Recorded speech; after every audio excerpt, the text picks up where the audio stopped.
दोस्तों आज संडे गपशप है। आज हम आपके द्वारा पूछे गए कुछ सवालों के जवाब देंगे जो आपने कमेंट्स में मुझसे पूछे थे। बारी बारी से हम आपके कमेंट्स को पढ़ के उसका जवाब देने की कोशिश करेंगे। अगर आप इस चैनल पर नए हैं तो कृपया इस चैनल को शेयर और सब्सक्राइब जरूर करें। चलिए चलते हैं, देखते हैं कि आपने क्या कमेंट किए हैं। और आपका पहला कमेंट कि बेल्ट्रॉन का नेक्स्ट वैकेंसी कब आएगा। दोस्तों इसके बारे में आपको एग्जैक्ट डेट तो नहीं बता सकता कि कब वैकेंसी आएगा, क्योंकि बेल्ट्रॉन का जो ज्वाइनिंग प्रोसेस है बहुत ही लेंदी है। 2019 में 7,311 अभ्यर्थी पास हुए थे। उनमें से अभी तक केवल 3,000 लगभग अभ्यर्थियों को ज्वाइनिंग दिया गया है। बाकी के 4,000 4,500 अभ्यर्थी वैसे ही अभी ज्वाइनिंग के लिए वेट कर रहे हैं।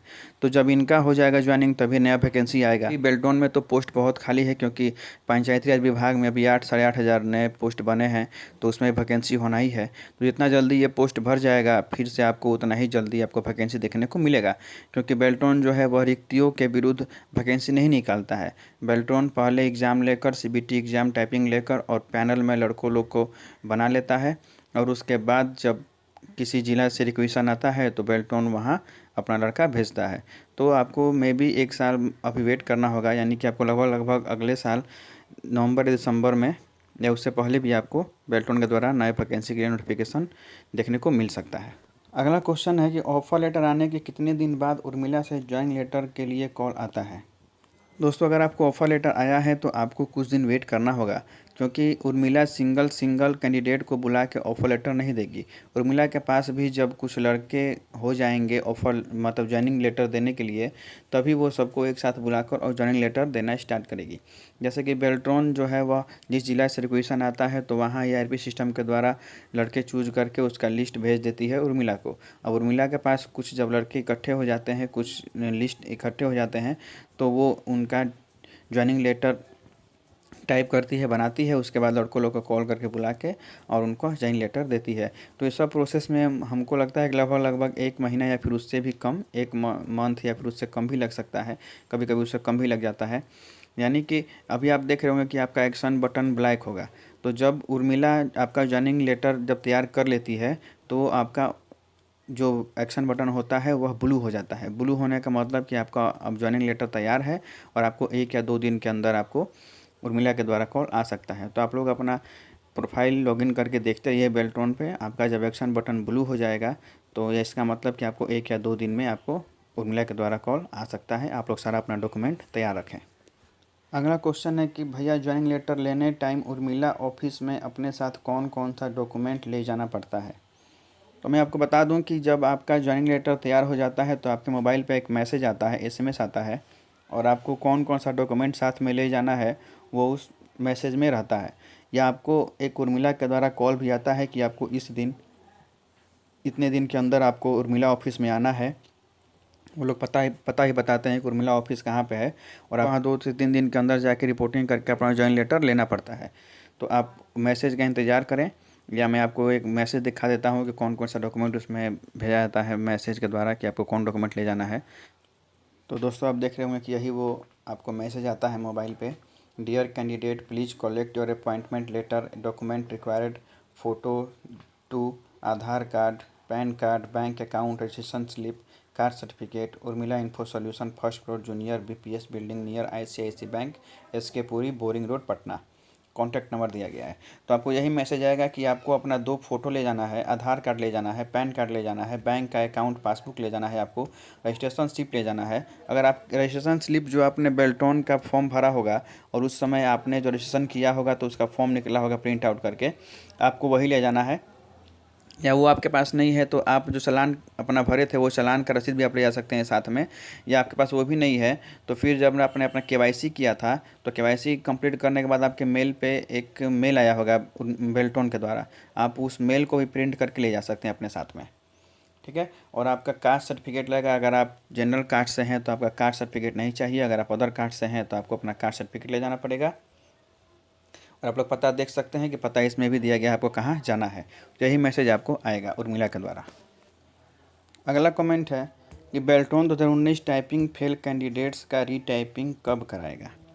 दोस्तों मैं बता दूं कि ये पहले था कि पहले जो भी लोग टाइपिंग या फिर CBT में फेल होते थे तो उनका फिर से एग्ज़ाम लिया जाता था। लेकिन अब बेल्ट्रॉन में भी चूँकि कैंडिडेट का भीड़ होते जा रहा है, क्योंकि पहले बेल्टोन में इतना कैंडिडेट फॉर्म नहीं भरते थे, लेकिन अब जो है वह बहुत ज़्यादा फॉर्म बेल्टोन में भी गिर रहा है। तो यही देखते हुए बेल्टोन ने अब रीटाइपिंग या फिर सीबीटी का जो था वो प्रोसेस उसको कैंसिल कर दिया है। अब आपको फिर से नया रजिस्ट्रेशन करना पड़ेगा। हो सकता है कि आपको उसी रजिस्ट्रेशन पे आपको वो कंसेशन दे दे कि आपको दोबारा रजिस्ट्रेशन ना करना पड़े, आप मतलब आपका फ़ी फिर से आपको ना भरना पड़े, आप उसी रजिस्ट्रेशन नंबर पे फिर से आप एग्ज़ाम दे सकें। लेकिन आपको फिर से अब सीबीटी एग्ज़ाम देना पड़ेगा और आपको टाइपिंग देना पड़ेगा, तभी जाके आप आगे अपना प्रोसेस कर पाएंगे। अगला कमेंट है, सर बेल्टोन डीओ की तैयारी कैसे करें, कौन सा बुक से तैयारी करें, सिलेबस क्या होता है, कृपया इस पर एक वीडियो बनाएं। तो दोस्तों मैं आपको सिलेबस आपके साथ शेयर कर देता हूँ कि कौन कौन सा सिलेबस आपको आता है बेल्टोन में। चूँकि बेल्टोन में 60 नंबर का आता है क्वेश्चन, आपका सीबीटी 60 नंबर का होता है, जिसमें आपको 50% लाना होता है पास करने के लिए। अगर आप जनरल से हैं तो यानी 30 नंबर में पास होता है। फिर आपको इंग्लिश और हिंदी का टाइपिंग देना पड़ता है। हिंदी में चूँकि आपका 25 वर्ड पर मिनट टाइपिंग मांगता है और इंग्लिश में आपका 30 वर्ड पर मिनट। या तो आप इंग्लिश में 30 ला दीजिए या फिर हिंदी में 25 ला दीजिए, किसी एक में आप ला देंगे तो आप क्वालिफाई कर जाएंगे। ठीक है, अब इसका सिलेबस क्या आता है, कहाँ से आप इसका तैयारी कर सकते हैं, ये मैं आपको बता दूं कि आप अगर चाहें तो NIOS के साइट पे आप जाके, national institute of open university के साइट पे आप जाकर और वहाँ से आप इसका सिलेबस देख सकते हैं, क्योंकि वहाँ भी कंप्यूटर कोर्स का अलग अलग फॉर्मेट है। तो आप वहाँ से चाहें तो इसका आप PDF डाउनलोड कर सकते हैं और बेल्टोन का आप तैयारी कर सकते हैं। ठीक है, और मैं आपको सिलेबस दिखा देता हूँ कि सिलेबस में कौन कौन सा मतलब कंप्यूटर के किस चैप्टर से कैसे क्या क्वेश्चन आता है। मैं आपको सिलेबस पे लेकर चलता हूँ, आप लोग सिलेबस ठीक से देख लें और पढ़ लें। तो आप देख सकते हैं यही बेल्टोन का सिलेबस है। बेसिक ऑफ कंप्यूटर आपको पढ़ना है। बेसिक ऑफ कंप्यूटर में आपको computer organization, input and output device, system software and application software, computer language, compiler and assembler, ये पढ़ना होता है। फिर आपको ऑपरेटिंग सिस्टम में आपको elements of window XP, desktop elements, location files and folders, changing system setting, file management in Windows, installation of software and hardware, ये पढ़ना होता है। फिर आपको बेसिक ऑफ वर्ड प्रोसेसिंग में starting word program, word screen layout, typing screen object, managing document, protecting and finding document, printing documents, ये आपको पढ़ना होता है। फिर आपको चौथा नंबर है फॉर्मेटिंग डॉक्यूमेंट्स, इसमें आपको working with text, formatting photographs, bullet and numbers list, scoping and moving text, spelling and grammar, page formatting, creating tables. फिर उसके बाद आपको 5 नंबर में मेल मर्ज पढ़ना होता है। Types of document in mail merge, creating data source, creating mailing labels, merging data into main document. उसके बाद आपको 6 नंबर में बेसिक ऑफ स्प्रिट सेट पढ़ना होता है। Selecting, adding and renaming worksheet, modifying a worksheet, resizing rows and columns, workbook protection, ये पढ़ना होता है आपको। 7 नंबर में फॉर्मेटिंग वर्कशीट है, इसमें आपको formatting toolbar, formatting cells, formatting rows and columns, formatting worksheets using styles, protect and unprotect worksheet. 8 number में आपको फार्मूला, फंक्शंस एंड चार्ट पढ़ना होता है। formulas and functions, copying and formula, types of functions, type of charts, auto space and smart art। 9 number में आपको creating presentation पढ़ना होता है, इसमें आपको creating slide sorter views, changing slides layouts, moving between slides. उसके बाद 10 नंबर में आपको इंट्रोडक्शन टू इंटरनेट से भी क्वेश्चन आते हैं, जैसे getting connecting to internet, types of internet connection, internet terminology, understanding internet address, web browser and internet service.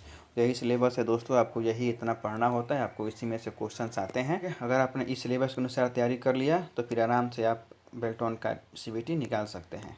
ठीक है, और आप कहें तो मैं आपके लिए हर इस सिलेबस के हर एक चैप्टर से आपको वीडियो बना के दे दूंगा कि आप लोग कैसे तैयारी करें, या फिर आपको तैयारी करने में दिक्कत नहीं होगी, मैं आपको वीडियो बना के दे दूंगा कि यह सब क्या होता है। ठीक है, तो आज के लिए बस इतना ही, मिलेंगे फिर नए अपडेट के साथ, तब तक के लिए अपना ख्याल रखें, धन्यवाद।